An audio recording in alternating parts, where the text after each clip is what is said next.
heavily wooded area here. This is where they hid. Up here. And they were discovered by some locals. You can see it's very steep here.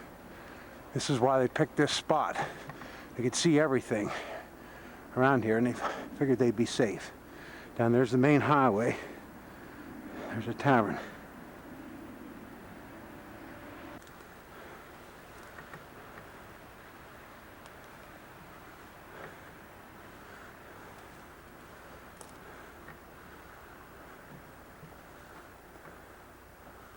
You can see as it gets even steeper.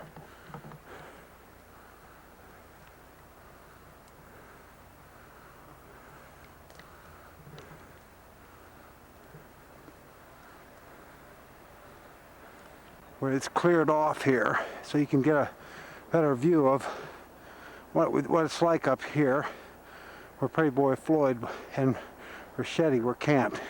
See, the highway has cleared a right of way, and the town of Wellsville is just right over there, right over those trees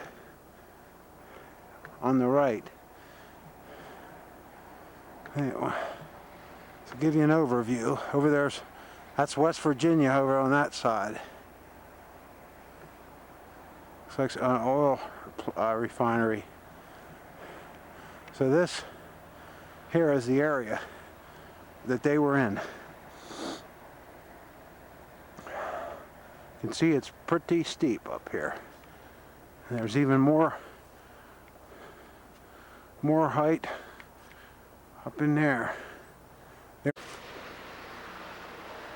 And they fled way up and through there where I was earlier. But I believe this may be the site right here. See Route 7 right there. I'm on the Ohio side of the Ohio River, and over there in that smoke, there we got it. Scene of Pretty Boy Floyd, where the initial shootout started right here. These two rocks. Down there's the Mead's Tavern.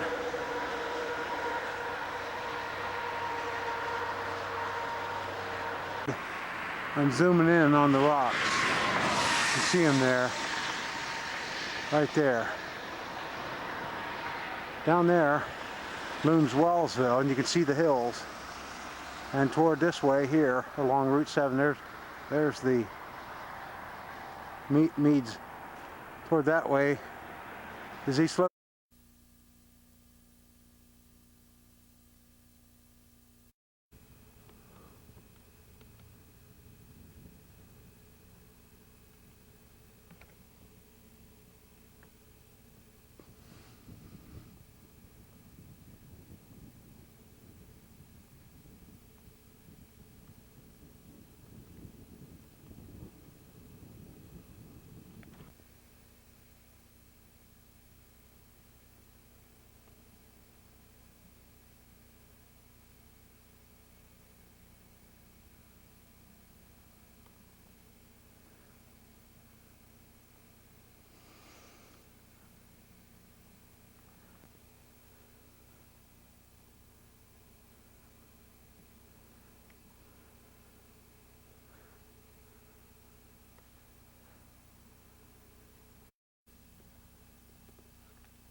very wild, very muddy, dirty roads. And this is where they, the Rangers and the other police set Bonnie and Clyde up. With the help of the Methvins, they got their camp out here. They got them to camp out here, rent a little rundown cottage to keep them away, you know, so when they did finally, when the time was right and they did finally were able to shoot them, so that they would be far away from causing any casualties to any people not involved. Scenery here, back in the area where the camp was, it's now run by the power company, and it's private property, no trespassing. So I'm back in here just to show you, kind of give you a lay of the land in the way. Now there's a car there. You can see how muddy this road is and how inaccessible it was. This was picked deliberately. Bonnie and Clyde liked this type of territory here where no one would know where they were. And they would go in towns like Gippsland and those type towns to pick up their mail. I'm back in the area of where their camp was. Now the buildings and stuff are no longer there, but you can see these roads here were, a lot of these were for the timber industry, where they cut timber back in here, and you can still see the results of a lot of the timber here that was cut down, and you can see some of the new timber coming up in this area here.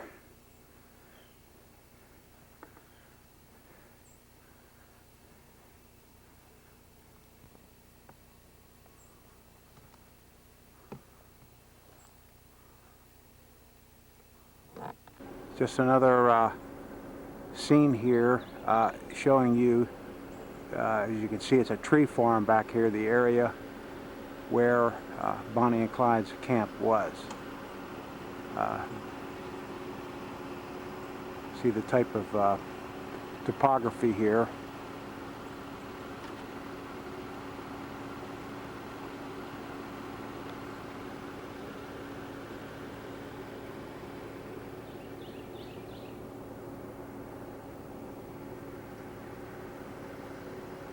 Things, and it apparently is an emotional type issue with them, and they want to present themselves as like respectable business. Now, at the top of this hill here is where the marker is for Bonnie and Clyde, where the ambush site is. This is the main road. However, as I was talking to another woman here who lives in the area, she told me that the site here of where this ambush really occurred was right there at this curve here, because this would have concealed, he would have had to go around this corner. He would have been startled a little bit when he saw the van, or the pickup truck of Methvins, pulled over to the side, and it provided better concealment. So the lady assured me that this curb right here was actually where it was put, but the monument was not placed there because of local traffic problems, people slowing down on this curb. So that's what she insists happened. And they would have come down here. Now, the top of the hill there. Therefore, the Rangers were up in here, probably. And from looking at this lay of the land here, it does appear that this would provide a better concealment area, where because you're on top, literally on top of a hill. And as they were looking at the car, there was evidence that a lot of the bullets had been fired down from a car. So, and there's another road that goes back into another logging area. So, from what this woman has told me, I think there may be something to this.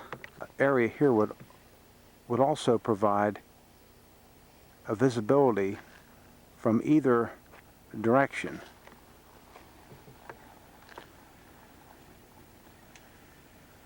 Of a long, and would provide better concealment here on this hill. So this probably is the area here. And I've been told that by one or two other people also. Here you can see the marker where the Bonnie and Clyde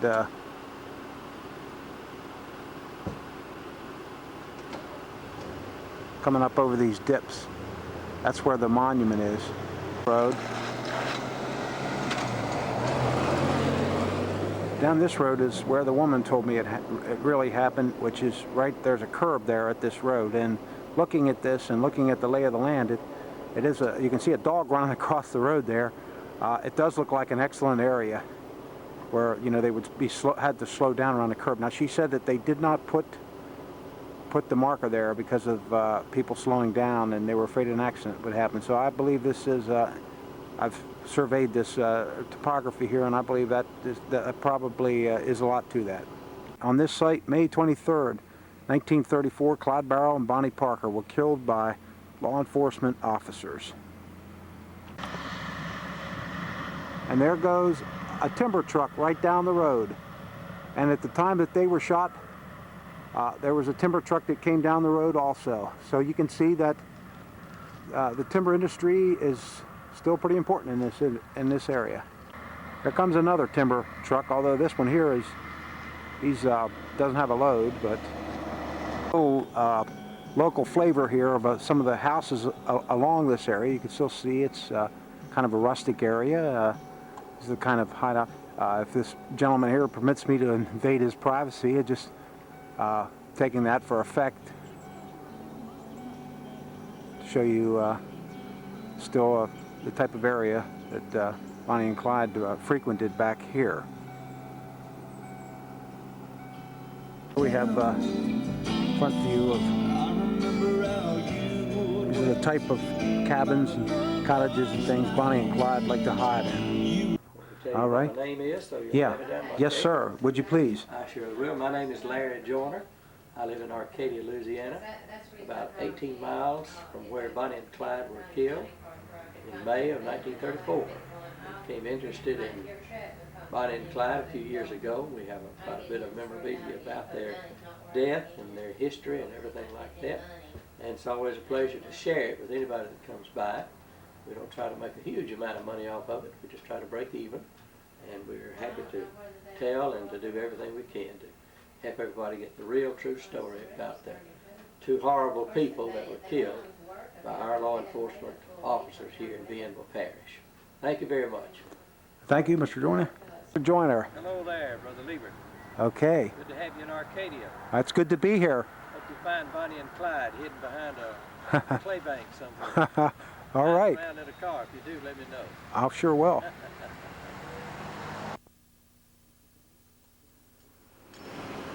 Once again, I'm standing here in front of the Conger Funeral Home where they brought Bonnie and Clyde. I just had a confirmation here from Mr. Joyner that these are indeed the buildings here. These three buildings, furniture and funeral home here, is where the bodies were embalmed. So here's Bonnie and Clyde trade days. As you can see, I have a picture of the notorious couple on the front there. And this is also in Arcadia, Louisiana here. It's a big flea market here. Okay. My name's Roy Jones, and I'm the general manager here at Bonnie and Clyde Trade Days in Arcadia, Louisiana. We appreciate you dropping by. This is a flea market operation where once a month, the weekend before the third Monday, we gather together thousands of people and buy and sell and trade and swap and all of those kinds of things. And the fact that a guy from West Virginia would drop by, we appreciate you coming by. I think it's a beautiful area down here. It's a lot of acreage here. Yeah, we have 130 acres here, and with 3 lakes that are stocked with primarily with catfish, and for the dealers to fish after hours and so forth. They're looking for something to do, so here they can catch their supper and dress it and cook it and eat it. All right. Well, thank you very much. Thank you, Doug. Downtown Arcadia, Louisiana there, with the Conger Funeral Home there, right beside the Sears building.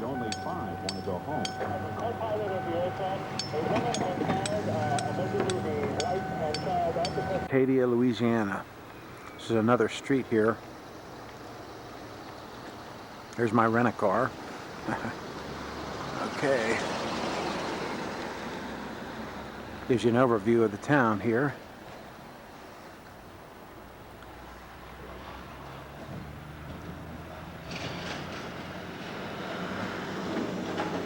Once again, those are the 3 stores there that